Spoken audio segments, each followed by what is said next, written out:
Assalomu alaykum hurmatli tomoshabinlar. Bugun sizlarga Sanoat qurilish bank ilovasida bo'layotgan aksiya yordamida pul ishlab olishni o'rgataman. Unda boshladik.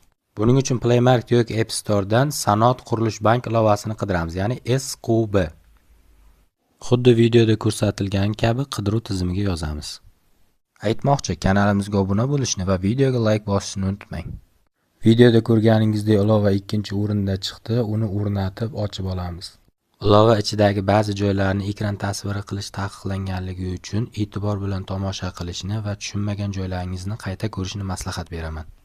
Ilovaga birinchi kirganingizda til tanlash bo'limi chiqadi. Bu yerdan o'zingizga qulay bo'lgan xohlagan bitta tilni tanlaysiz va telefon raqamingizni kirgizib SMS kod orqali tasdiqlaysiz.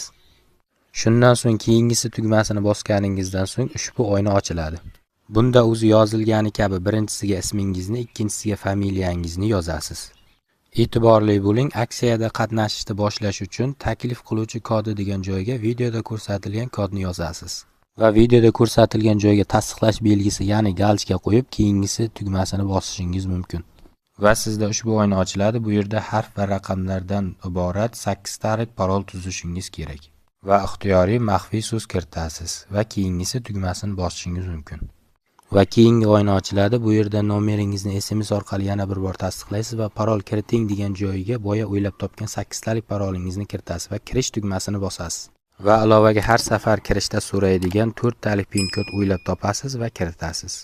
Barcha bank ilovalarida bo'lgani kabi ilovadan to'liq foydalanish uchun videoda ko'rsatilgan joydagi tasdiqlash galchkani bosamiz va identifikatsiyadan o'tish tugmasi orqali identifikatsiyadan o'tishimiz kerak bo'ladi.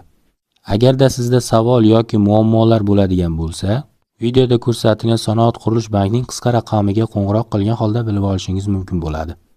Identifikatsiyadan o'tgandan so'ng ilovadagi aksiyadan to'liq qatnashish mumkin. Buning uchun taklif uchun bonuslar bo'limiga kirish kerak va bu yerda o'z taklif kodingizni olasiz.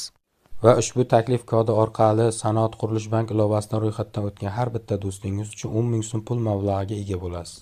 Va mablag'ni olish tugmasi orqali pullaringizni xohlagan vaqtda yechib olishingiz va xohlagan vaqtda ishlatishingiz mumkin bo'ladi. Mablag'ni olish tugmasini bosishimizdan oldin ilovadagi yana bo'limiga o'tamiz va bu yerda mening kartalarim bo'limiga kirgan holda va bu yerda tepadagi plus tugmasini bosish orqali Sanoat qurilish bankining virtual kartasini bepulga ochamiz va ushbu kartaga ishlab topgan pullarimizni o'tkazib olishimiz mumkin bo'ladi.